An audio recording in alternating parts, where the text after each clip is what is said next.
बिस्मिल्लाहिर्रहमानिर्रहीम। आज तक के मुअज़्ज़ज़ नाज़रीन अस्सलामु अलैकुम। अब किस नंबर 390 मुलाहिज़ा फरमाएं।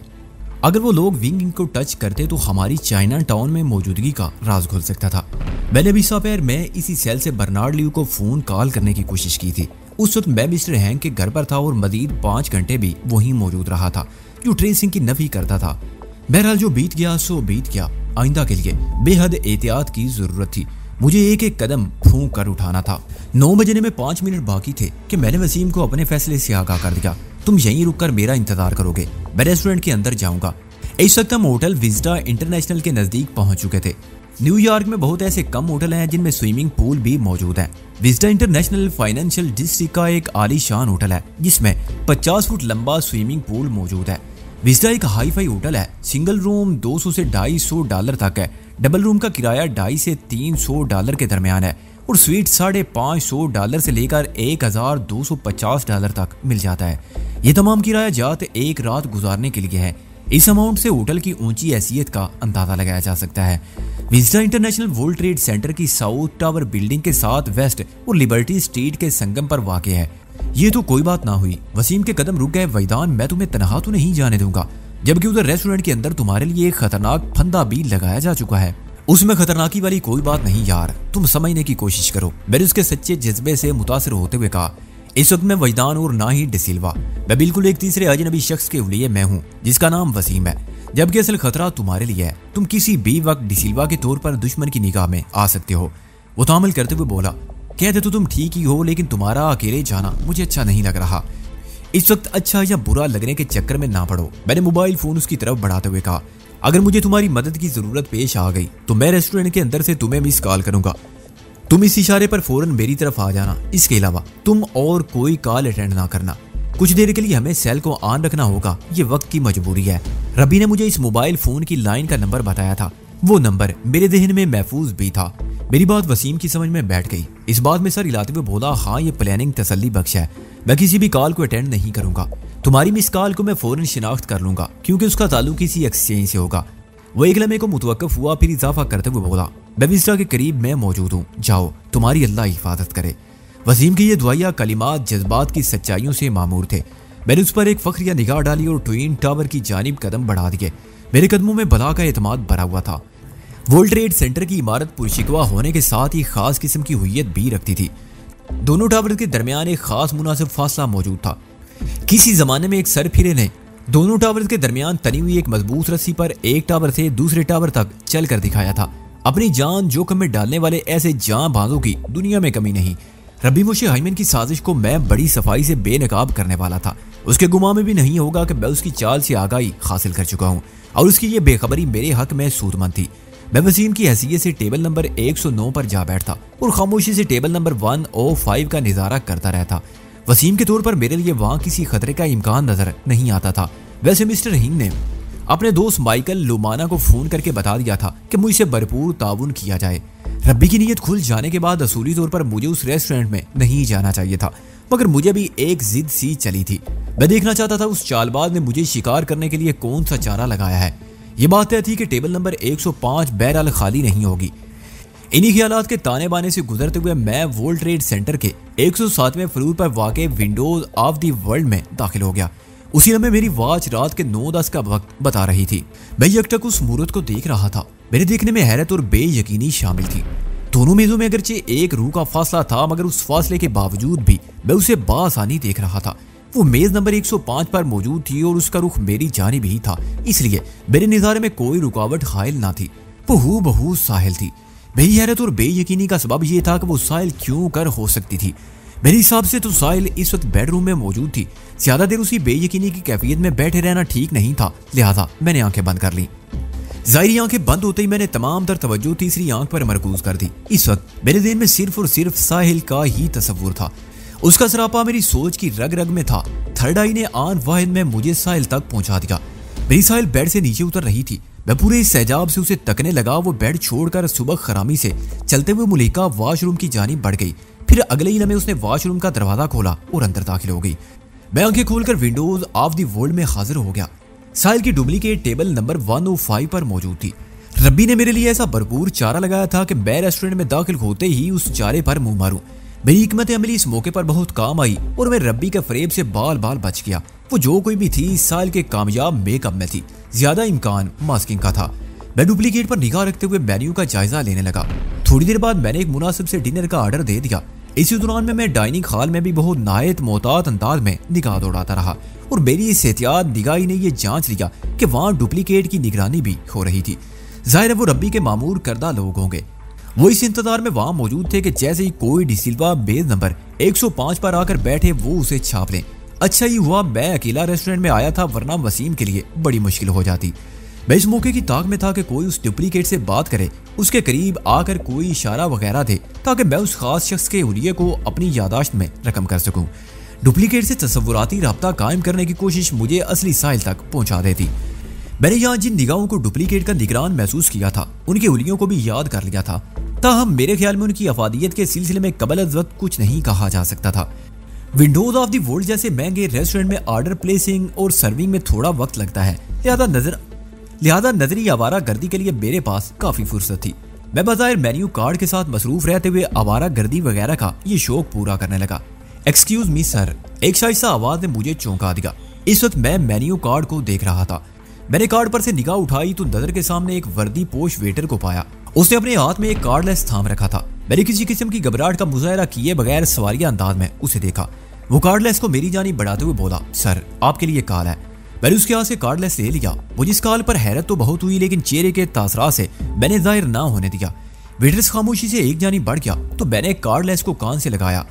मैंने माउथ पेस में कहा हेलो। दूसरी तरफ वसीम था। उसकी तशवीश भरी आवाज मेरी समा से टकराई वहीदान। इस वक्त WTC वर्ल्ड ट्रेड सेंटर के अहाते में पूरी इसरार सरगर्मियां जारी हैं। तुम्हें घेरने के लिए बड़ा मुनज़्ज़म बंदोबस्त किया गया है। मुझे शक है तुम्हारे दुश्मनों को वहां तुम्हारी मौजूदगी का पता चल गया है। यह मुमकिन नहीं, मैंने मोहताद अल्फाज का इस्तेमाल करते हुए कहा। वो गहरी संजीदगी से बोला, मेरा मशवरा है फौरन वहां से निकलने की कोशिश करो। नीचे तुम्हारे लिए हालात ठीक नहीं है। मैंने पुलिस की एक बारी नफरी को भी मुतहर्रक देखा है। वसीम डिसिल्वा के मेकअप में था, चुनाचे खतरात की तमाम तर रिश्तेदारी इस वक्त उसी के साथ थी। मैंने पूछा तुम कहाँ हो? मैं नीचे के हालात देखते ही विज़िटा इंटरनेशनल से दूर हट गया हूँ। वसीम ने बताया, मैं इस वक्त सबवे इंटरनेशनल ग्लोब के नजदीक हूँ और एक पब्लिक बूथ से तुम्हें कॉल कर रहा हूँ। वेरी गुड, मैंने सराहने वाले अंदाज में कहा। सबवे ग्लोब के पास ही रुको, मैं यहाँ से निकलने की कोशिश करता हूँ। तुम बहरहाल वहीं पर मेरा इंतजार करना, ओके? राब्ता मुनक़ते हो गया। मैंने कार्डलेस को मेज पर रख दिया। अब यहाँ मजीद रुकने का कोई फायदा नहीं था। वसीम ने नीचे की जो सूरत बताई वो गैर मामूली और तशवीशनाक थी। ये अच्छा हुआ कि वो खुद विज़िटा से हटकर सबवे ग्लोब के पास पहुंच गया था। सबवे न्यूयॉर्क की अंडरग्राउंड ट्रेन को कहा जाता है। लंदन में रेलवे का यही निज़ाम ट्यूब सिस्टम या मैज अंडरग्राउंड कहलाता है। सबवे इंटरनेट की निशानदेही मखसूस एस वाले ग्लोब से की जाती है। वेटर कार्डलेस लेने के लिए मेरी मेज पर पहुंचा तो मैंने उससे वॉशरूम के बारे में दरियाफ्त किया। उसने एक समत इशारा करते हुए बताया, डाइनिंग हॉल से बाईं जानिब। मैंने सर को इस बाती जुम्बश दी और मेज छोड़कर उस तरफ बढ़ गया जिधर वेटर ने रहनुमाई की थी। वॉशरूम में जाने का कतन कोई इरादा नहीं था। मुझे तो डाइनिंग से निकलने के लिए एक ऐसा फौरी बहाना चाहिए था कि कुछ देर तक मेरी गैर हाजिरी को महसूस ना किया जाए। वेटर ने मेरे उठते ही टेबल पर एक मखसूस टैग रख दिया जो मेरी आर्जी गैर हाजिरी की वजाहत था। मैं पूरे एतमाद अंदाज में चलते हुए डाइनिंग से बाहर आया और वॉशरूम के नजदीक से गुजरते हुए उस समत बढ़ गया जो रास्ता लिफ्ट की तरफ जाता था। कुछ ही देर बाद मैं विंडोज ऑफ द वर्ल्ड ही से नहीं बल्कि ट्विन टावर के अहाते से भी बाहर था। वसीम ने जिस सरगर्मी का जिक्र किया था वो मेरी निगाह से भी गुजरी और मैंने अपने दुश्मनों की नजर बचाकर सब वे इंटर्न्स की तरफ कदम बढ़ा दिए। इस वक्त मुझे महसूस हुआ वसीम का मशवरा मानकर मैंने कोई गलती नहीं की थी। रब्बी ने मुझे शिकार करने के लिए बड़ा मजबूत जाल बिछाया था और मैं उस जाल के पाताल से हो आया था। मोशे आइमन जैसा शातिर शख्स मेरी इस चालाकी का तस्वुर भी नहीं कर सकता था। रब्बी ने एक सियाना कव्वा बनकर चाल चली थी। अब मुझ पर यह फर्ज था कि मैं सियाने कव्वे की सियान पति का जनाजा निकाल देता। इस वक्त रब्बी के लिए मेरे दिलो दिमाग में नफरत का एक तूफान बिला खेज उठ रहा था। मैंने इन इंतकामी सुलगते हुए ख्यालात के साथ सब वे ग्लोब तक पहुंच गया। वसीम की मुझ पर नजर पड़ी तो लपक कर मेरे करीब आ गया। रब्बी मुसलसल कॉल कर रहा है लेकिन मैंने एक मरतबा भी अटेंड करने की कोशिश नहीं की। उसने सेल मेरी जानिब बढ़ाते हुए कहा, मैं उसकी तकलीफ को समझ रहा हूँ, मैंने जहरीले लहजे में कहा और उसे सेल ले लिया। उसकी तकलीफ को दूर करना मुझ पर फर्ज हो गया है वसीम। वसीम समझ गया मैं इंतहाई खतरनाक मूड में हूँ। मेरे लहजे की तपश ने उसे मेरे अज़ाइम से आगाह कर दिया और गंभीर आवाज में पूछने लगा, बताओ क्या करना है बास? हम ईस्ट बासट स्ट्रीट वाले साइना गाग जा रहे हैं। मेरी आवाज से चिंगारियां सी फूट रही थी। अभी और इसी वक्त रब्बी की सरकोबी जरूरी हो गई है। टैक्सी पकड़ूं? उसने सवालिया नजर से मुझे देखा। मैंने ग्लोब की तरफ इशारा किया। ये कैसी रहेगी? सबवे न्यूयॉर्क में सफर का तेज तरीन जरिया है, वसीम ने बताया। इस स्टेशन से सबवे की तेज लाइन ट्रेनें अप टाउन की समझ जाती हैं, मगर ईस्ट बासठ स्ट्रीट तक बराह रास्त कोई नहीं जाएगी। हमें वेस्ट 42 स्ट्रीट के स्टेशन पर उतरना होगा, फिर टैक्सी पकड़कर आगे जाना होगा। ओके डन, मैंने फैसला कुन लहजे में कहा। मैनहट्टन के सीने पर बहुत सफर कर लिया, अब जरा इसके पेट में जाकर देखते हैं वहां कौन कौन सी बलाएं भरी हुई हैं। हम नीचे उतरने ही वाले थे कि रब्बी की कॉल आ गई। मैंने सोचा पहले उसे एक तारफी डोज पिला दूं, फिर आगे बढ़ता हूं। रब्बी मेरी आंख का खार बन गया था। हेलो, मैंने कॉल रिसीव करते हुए कहा।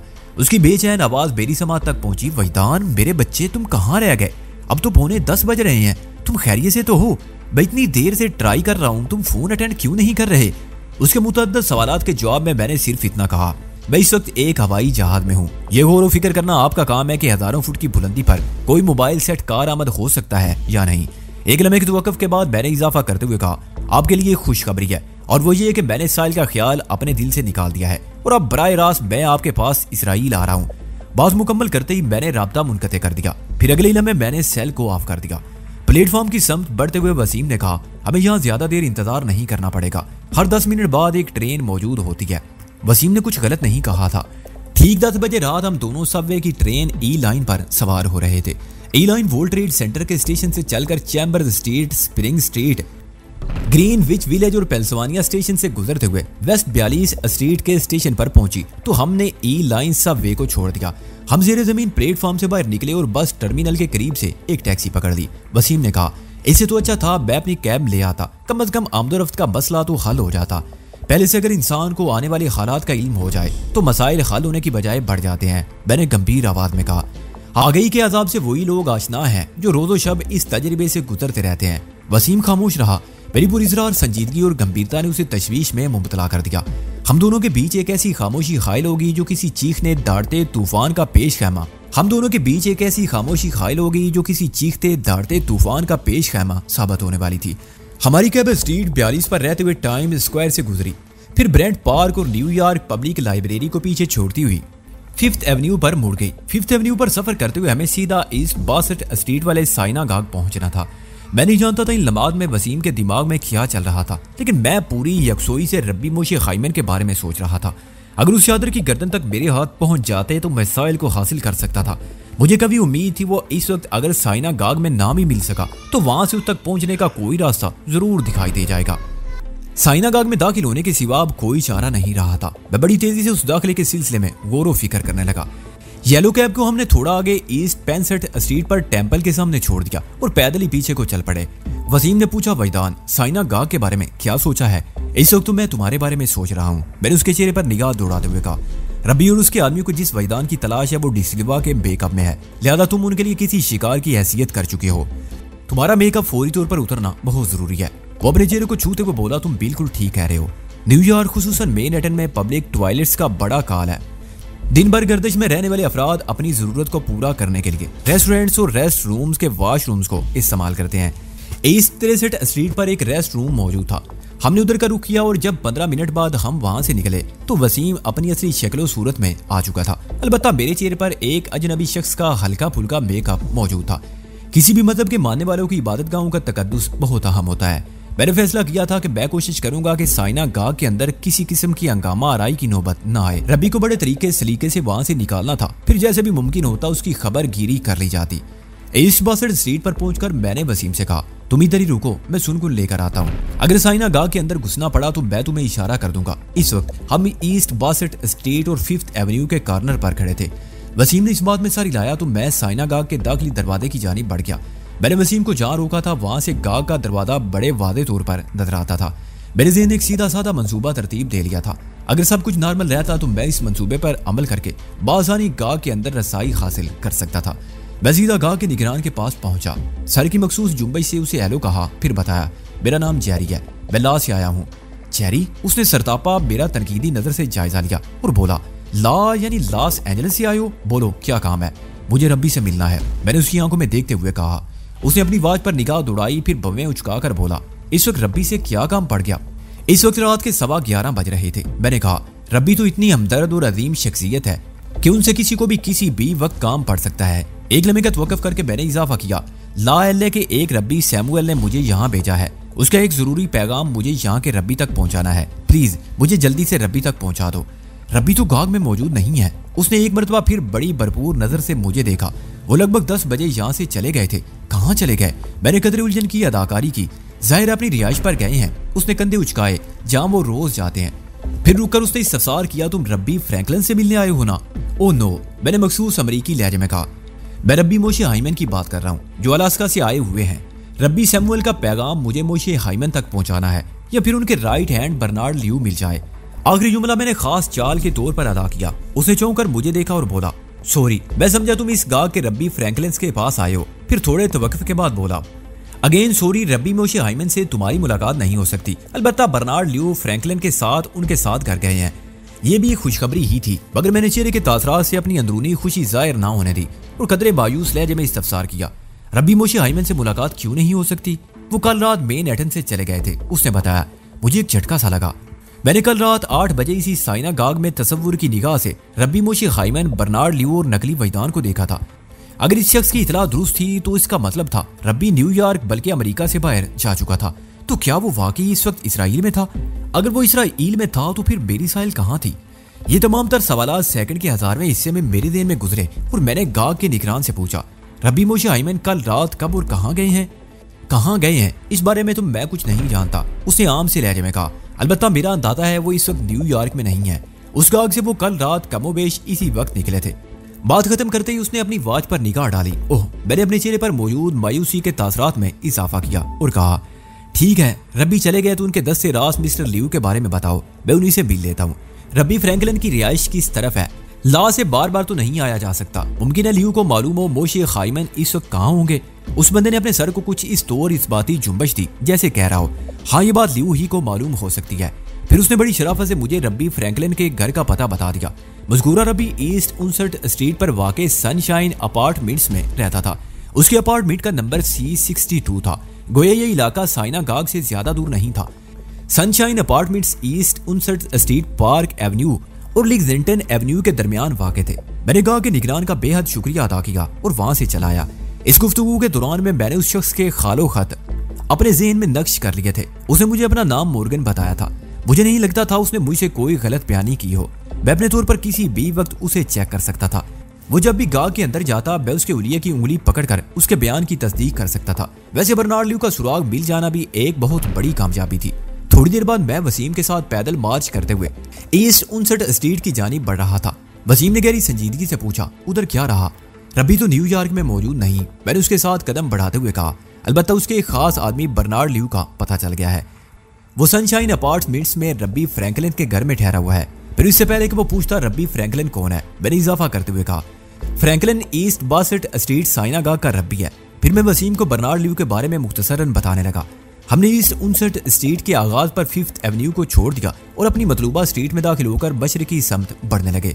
मेरे जी में आई कि मैं मोशे हाइमन को कॉल करके खूब खरी खरी सुनाऊं, लेकिन फिर नेटवर्क ट्रेसिंग के ख्याल ने मुझे इस इरादे से बात रख दिया। ट्रेसिंग एंड ट्रैकिंग डिवाइस का इस्तेमाल कोई हंसी का खेल नहीं है।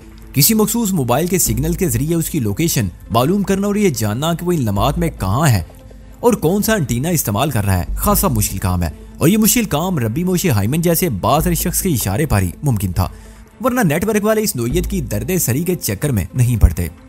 मुख्तसर किस्सा, मुझे अगर मोबाइल फोन इस्तेमाल करना था तो फिर जल्दी जल्दी एंटीना तब्दील करने की जरूरत थी, यानी एक कॉल इस इलाके की और फौरन किसी दूसरे इलाके में पहुंच गए ताकि दूसरी कॉल किसी दूसरे एंटीना के तबस से हो, और फिलहाल ये मुमकिन नहीं था।